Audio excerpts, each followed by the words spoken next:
नमस्ते। मैं वैष्णवी अपने चैनल पे आप सभी का बहुत बहुत स्वागत करती हूँ। मैं यहाँ अपनी लिखी हुई कहानियाँ सुनाती हूँ। अगर आपको रोमांटिक, मिरेकल, मोटिवेशनल या हैप्पी एंडिंग वाली स्टोरीज पसंद है तो आप एकदम सही जगह पे आए हैं। मैं एक मनोविज्ञान की छात्रा भी हूँ, तो ये मेरा कर्तव्य बनता है कि मनोविज्ञान से जुड़ी हुई जितने भी स्टीरियोटाइप्स या मिथ्स है उसे मैं हटाऊँ। तो स्टोरी सुनने से पहले इस विषय पे बात करते हैं।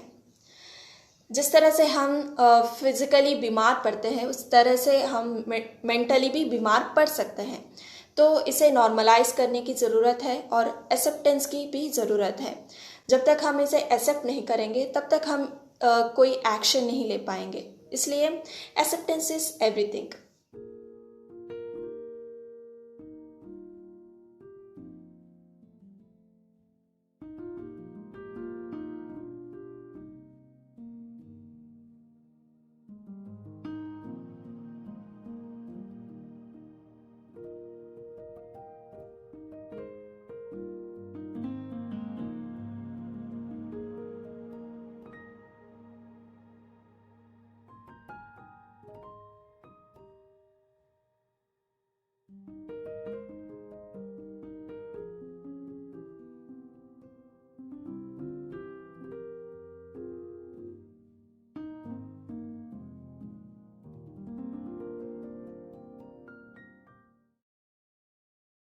सीमा एक पुरातत्वज्ञ माने आर्कियोलॉजिस्ट है।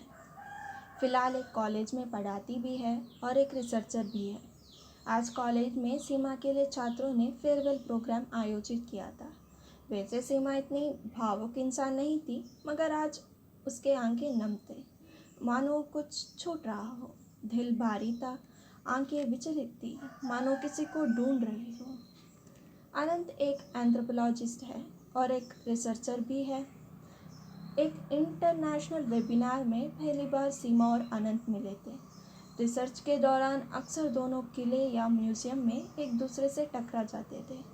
फिर दोनों ने तय किया कि साथ में हिस्टोरिक प्लेसेस, पुराना किला या शहर जाएंगे। रिसर्च के लिए भी अच्छी खासी इंफॉर्मेशन इकट्ठा हो जाएगा और सफ़र में कोई साथ रहे तो बोर भी नहीं होंगे। तो ऐसे ही दोनों वेस्टर्न स्टेट्स के एक म्यूजियम में जा पहुँचे। अब तक तो यूनिवर्सल नियम की तरह दोस्ती प्यार की पटरी में चल रही थी। तो दोनों सुबह सुबह अजनबी शहर को एक्सप्लोर करने निकल गए। सुबह की गरम गरम चाय और नाश्ते के बाद सीधा जा पहुँचे एक म्यूजियम में। जैसे ही म्यूजियम के अंदर गए, दोनों की बोलती बंद हो गई। कुछ सेकंड बाद अनंत ने सीमा के कानों में धीमी आवाज़ से बड़ी शरारत से कहा, आंखों में आंखें डाल के देखो सीमा, कुछ याद आ रहा है? शट अप अनंत, कुछ भी।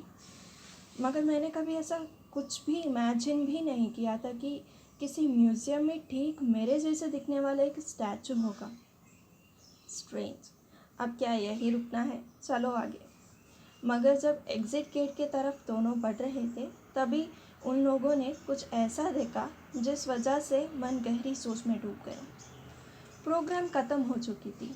सीमा स्टाफ रूम गई और सबको अलविदा कहा और वहाँ से अपना बैग उठा के एयरपोर्ट की ओर निकल गई। सीमा माँ बाबा के पास 7 समुंदर पार अपने घर जा रही थी।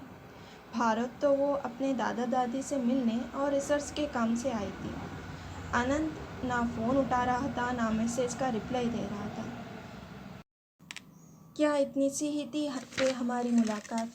ऐसे हज़ारों सवालों के गुब्बारे फूट रहे थे मन में। बस मैं एयरपोर्ट के अंदर बाहर सिर्फ अनंत को ही तलाश रही थी, ये जानते हुए भी कि वो यहाँ नहीं है। प्लेन के अंदर बैठी मैं फिर एक बार मोबाइल में झांका, मगर कोई नोटिफिकेशन नहीं था। आंसू रुकने का नाम ही नहीं ले रहे थे। नियमों के अनुसार मैं जब अपनी मोबाइल को स्विच ऑफ करके बैग के अंदर ठूस रही थी तो धुंधली आंखें चमक उठी। अनंत का चिट्ठी था। पेट में तितलियां नाच रही थी, दिलो दिमाग में मानो जान आ गई हो। मेरी प्यारी सीमा, तुम्हारी प्रतीक्षा करूँगा, तुम्हारा प्यार अनंत। बस इतनी सी थी ये कहानी। बिना कहे बहुत कुछ कह दिया था अनंत ने सीमा को। इसलिए कहते हैं कभी कभी दिल लंबी बातें या शिकायतें नहीं, गुफ्तगू चाहती है। तो वीडियो ख़त्म करने से पहले मैं आप लोगों के लिए एक सवाल छोड़ रही हूँ, जिसे आपको कमेंट करके बताना है उसका उत्तर। आखिरकार एग्जिट में अनंत और सीमा ने क्या देखा होगा? अगली वीडियो में इसका उत्तर ज़रूर बताऊंगी। उसके पहले आपको मेरे चैनल को सब्सक्राइब करना पड़ेगा, ताकि जब भी मैं नई वीडियो अपलोड करूं आप लोगों को नोटिफिकेशन मिल जाए। तो आई होप आप लोगों को ये कहानी पसंद आई होगी। तो लाइक शेयर सब्सक्राइब करना ना भूलिएगा। धन्यवाद।